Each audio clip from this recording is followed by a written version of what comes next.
Party को खड़ा किया है, क्या समीकरण है और क्या कहना है? क्योंकि बहुजन समाज पार्टी मेरठ में काफी मजबूत स्थिति में रही है और पहले भी वो चुनाव जीत चुकी है। उधर से देखिए, बहुजन समाज पार्टी सामाजिक भाईचारे विश्वास करती है। सर्व समाज में भाईचारा बनाकर बहुजन समाज पार्टी भाजपा और सपा को आईना दिखाएगी। जो लोग कहते हैं बीएसपी कहीं नहीं है, वो बीएसपी इस बार आप देखना, रिजल्ट जब आएगा तो आप भी कहेंगे कि वाकई बहुत अच्छा रिजल्ट आया है।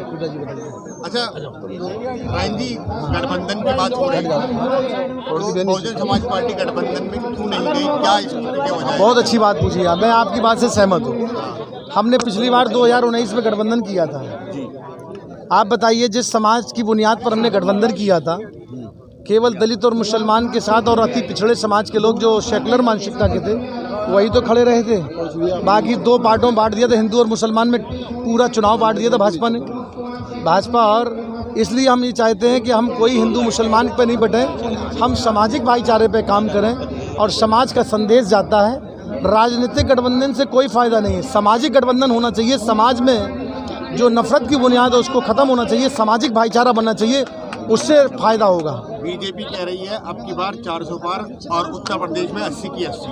बहुजन समाज पार्टी कितनी सीटें जीतने जा रही है, अभी तक क्या अनुभव? मैं एक बात बता दूं, हमारी नेता ने कभी ये नहीं सिखाया है, कहीं नहीं कहा। हम लोग अपने काम पे विश्वास करने वाले लोग हैं और कर्म पे विश्वास करने। हमारी बहुजन समाज पार्टी को हमेशा तोड़ने के काम किया है, लेकिन जब जब किसी ने तोड़ने का काम किया है, जब जब हम उभर के आए हैं। आज जितनी तूफान था, आंधी थी, सब निकल चुकी है। अब बसपा की वारी है। आज मैं आपको पहले एडवांस दे रहा हूँ, जितना तूफान था, जितना आंधी थी, सब खत्म हो गया। अब बसपा की वारी है।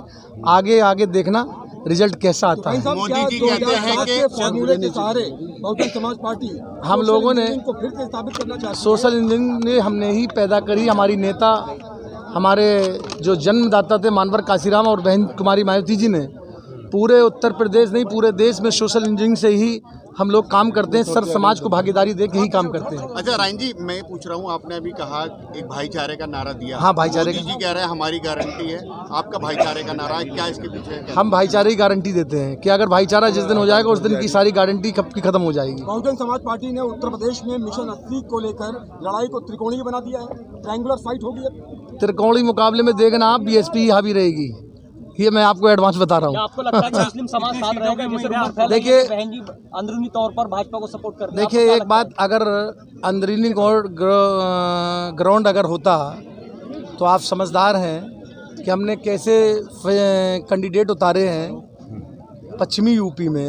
आप समझदार हैं, पॉलिटिकल हैं, आप जर्नलिस्ट हैं, आप समझते हैं। अब ये हमसे हर चीज़ को नहीं, समाजवादी पार्टी विरोधियों काम है बदनाम करना, हमारा काम है अपने हिसाब से काम करना। आप ही की विचारधारा से चंद्रशेखर भी हैं, उनको भी क्या साथ आने का जो है मौका मिलेगा आपकी तरफ से इस समय के लिए? देखिए, मैं आपको बता दूं, बहुजन समाज पार्टी एक मिशन मूवमेंट है।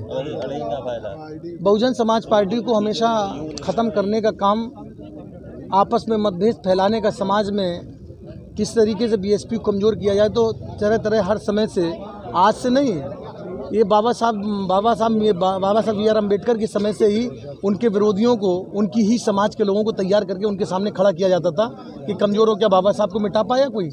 बीएसपी के समय, इस समय हर तरीके से छोटे छोटे संगठन बनाकर बीएसपी को कोई ख़त्म कर पाया? बीएसपी एक राजनीतिक दल के साथ साथ एक मूवमेंट भी है, मिशन भी है। मतलब चंद्रशेखर कमजोर करने के लिए आए थे क्या पार्टी? आप, मैं किसकी बात करूं भाई, आप क्यों, आप उस जगह कहाँ ले जा रहे हैं? आप समझदार हो। सीटें आने की उम्मीद है इस बार रिजल्ट अलग होगा, देखना। कितनी सीटें? मैं आपसे इतनी बड़ी बात करूं, रिजल्ट अलग होगा, चौंकाने वाला ऐसा रिजल्ट होगा कि जो आपने सोचा भी नहीं होगा। 2019 का अब था 2024 का जो आंकड़ा है, 2014 2019 में आप लोगों ने 10 सीटें जीती थी, तो अब 2024 में कोई आंकड़ा बताइए, कोई नंबर बताइए, सभी तो बता रहे हो। मैं आपसे क्या कर रहा हूँ, बेहतर रिजल्ट होगा, जो आपने सोचा नहीं होगा, उससे आप मुझे चुपचाप से फ़ोन करके बताना कि कैसा रिजल्ट है, ये मैं आपको फिर